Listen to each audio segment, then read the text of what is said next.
Lindy, when you look back at the first round, what's the biggest lessons you want this group to take away moving forward? Just how, hard playoff hockey is. The highs and lows, the emotion that you have to get over.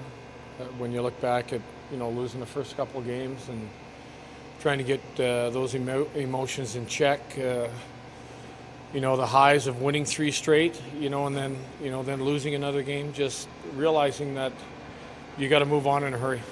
When you look at that Game 7, it was your first Game 7 win as a coach, and to win 4-0, how much confidence does that add to this group moving into the second round? Well, we've had a lot of great experiences in this series. We played a heck of a team. It was a heck of a series. I think we have a lot better understanding of what it takes and, how to stay relaxed, how to play our game. I was impressed that with a group that has little experience with Game 7, the way we came out, I was really happy with, the place everybody got themselves in.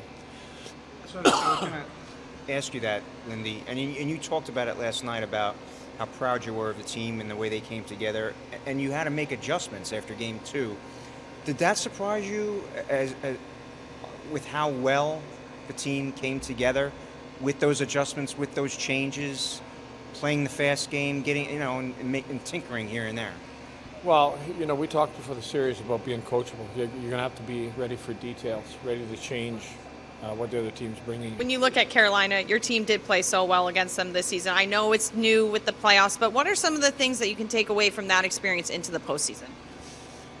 Well, again, the details said, we know the strengths of that team. We were prepared for them when we played them, and we know that we're going to get one hell of a series from them. So when you get inside, a 7-game series, they tend to know a lot more about us, and we tend to know a lot more about them. And I think you play them during the year, you make adjustments, you know what their tendencies are, and I think, you look at the way Rod has his team playing. I think they're a team that understands the way they need to play better than any team in this league. Does anything change with regards to if they use Ranta or Anderson, which goalie they may the preference? Well, we pre-scout both goalies.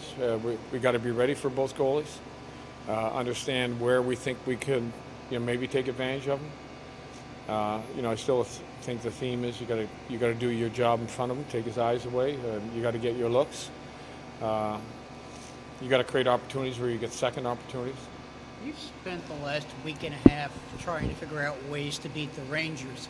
Have the behind-the-scenes guys been spending the last week and a half looking forward to Carolina? And yeah, we'd already started that. We already had pre-scouts. We have a scout following that series that was giving me updates.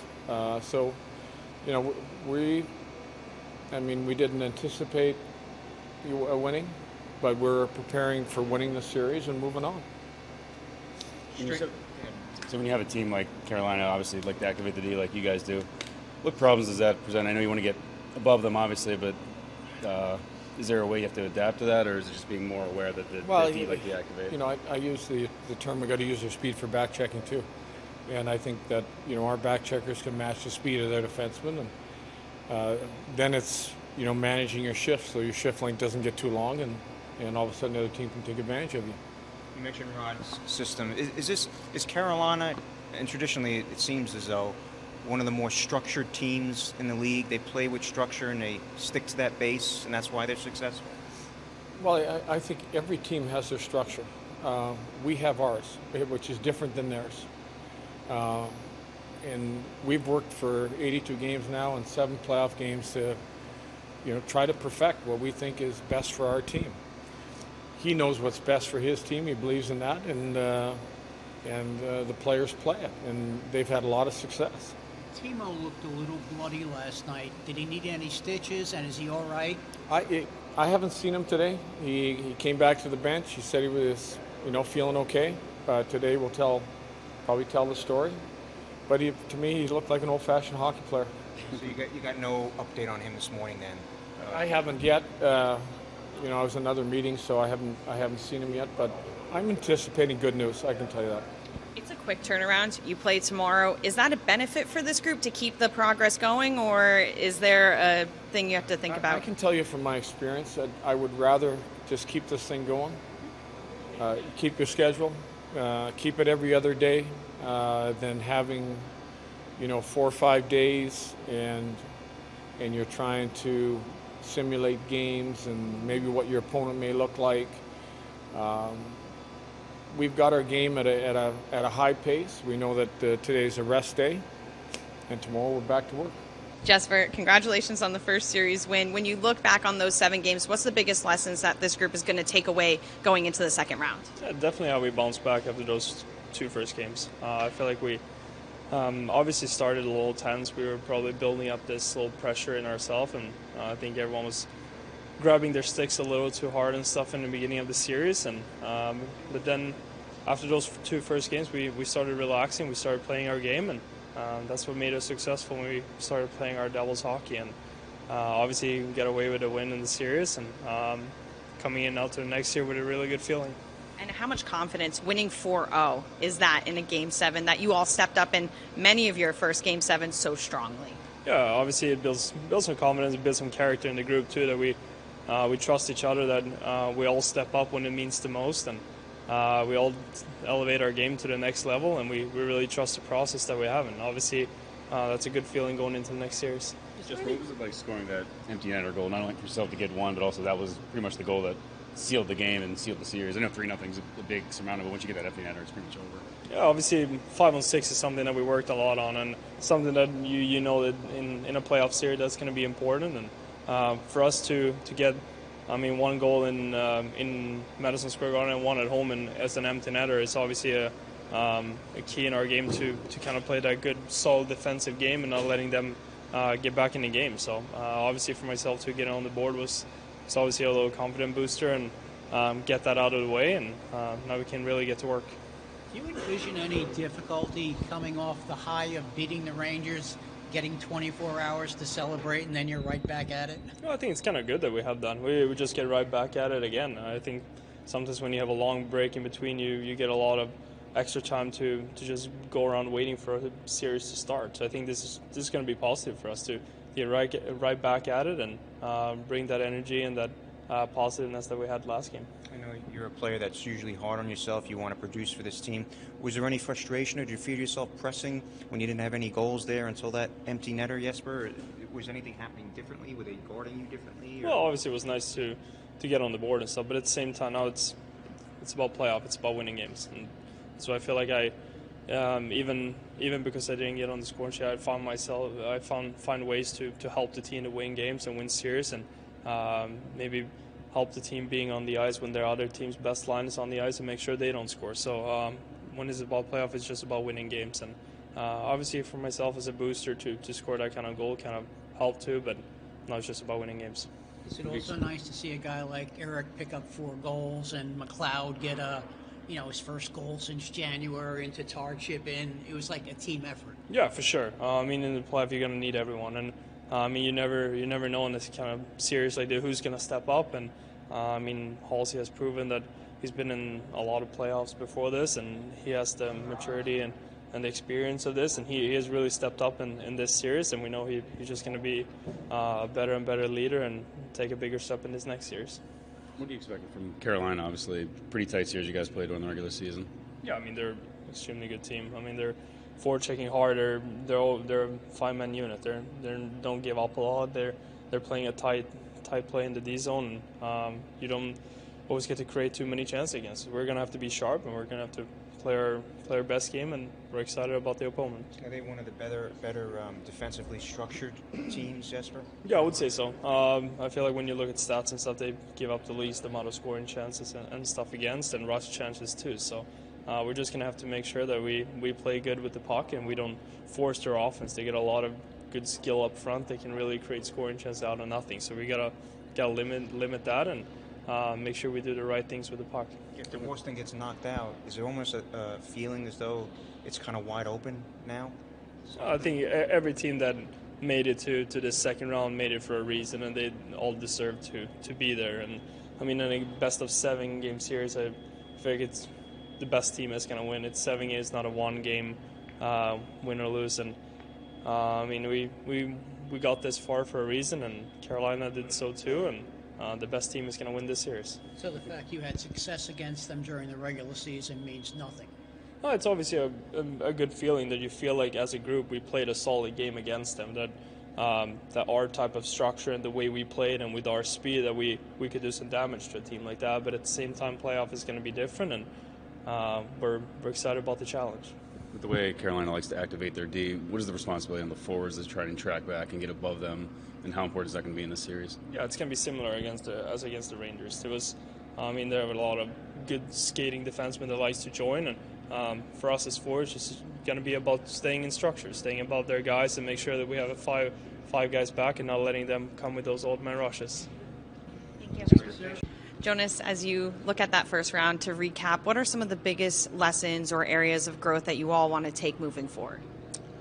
I think playing as a team, over 60 minutes, I think we did a pretty good job. We didn't give them much. So, going forward, we just got to stick with our game plan and, just execute for over 60 minutes. And I think if we do that, we give ourselves a pretty good chance. We heard from a lot of players and Coach Ruff about the excitement of playing in a Game 7. Now that you played in that Game 7, won it so decisively, what was that experience like for you? I think it was cool. It's a special game. Game 7. It could go any way. So, but last night we stick together and we just, as I said, we played as a team over 60 minutes and. We played pretty solid, and and I think we had fun as well. That was one big part as well. And if you have fun over 60 minutes, it just makes it more special. What's one thing that really stand out to you in your series against Carolina in the regular season? They're a good team. We know how they play. They're fast. They're big. But I think. We beat them as well this year, and as I said, if we play our way, I think we give ourselves a pretty good chance, and we just got to stick with our plan and play hockey and have fun. You see a lot of similarities in the two teams. Try to use speed through the neutral zone, try to activate the D, kind of a mirror image a little bit of each other. Different forecheck, but yeah, they're similar. I would say they're fast. They just want to get the puck out as quick as possible, and we try to do the same thing. And but we're going to do some pre-scout, and we're going to probably address those areas that we got to be careful with. You still riding the high of the Game 7 win, or are you kind of back to reality except for number 2?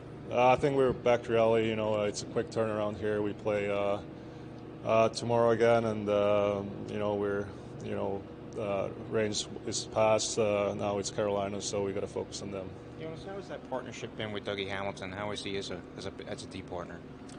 He's good. I think we complete each other pretty good. He's doing his part. I'm doing my part, and I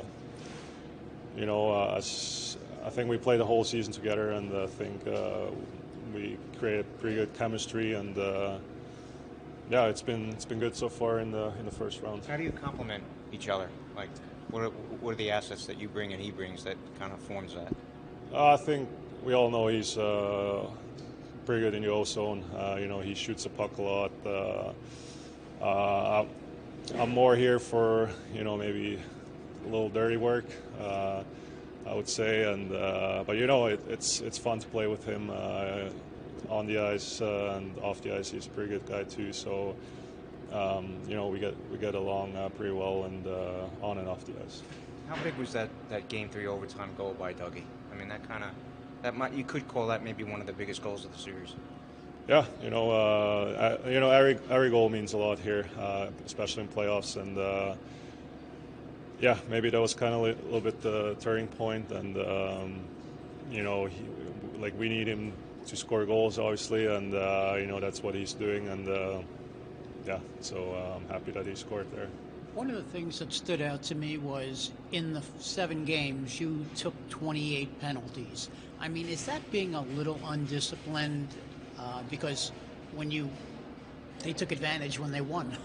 Yeah, I mean, it's probably too much, I would say. But I mean, most of the time, or sometimes, I think there was pretty soft calls, I would say. I don't know why, but we just got to stay disciplined, though, and focus on our game. We can't get mad or frustrated at the refs, and I mean, sometimes, that can be wrong as well, and we just gotta focus on ourselves and not even get into with the refs. What do you think of Brett Burns? What's your opinion on Brett Burns?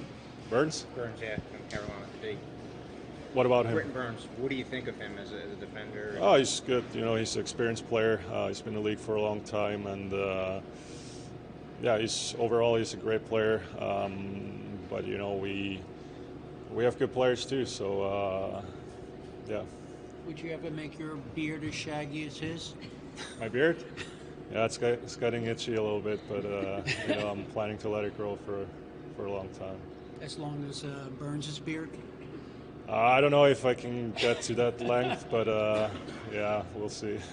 We hear so much about you all wanting to cheer each other on. This group is really strong with the chemistry there.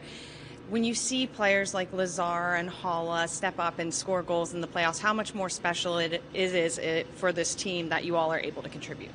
Yeah, it's huge. In playoffs we need everybody. Everybody's in the same boat, so it's even more fun if guys that don't score that often score goals. And as I said, we need everybody, and everybody needs to chip in here. And it's so much fun, and we're such a tight group, and we have a fun time. Thank you, Jonas.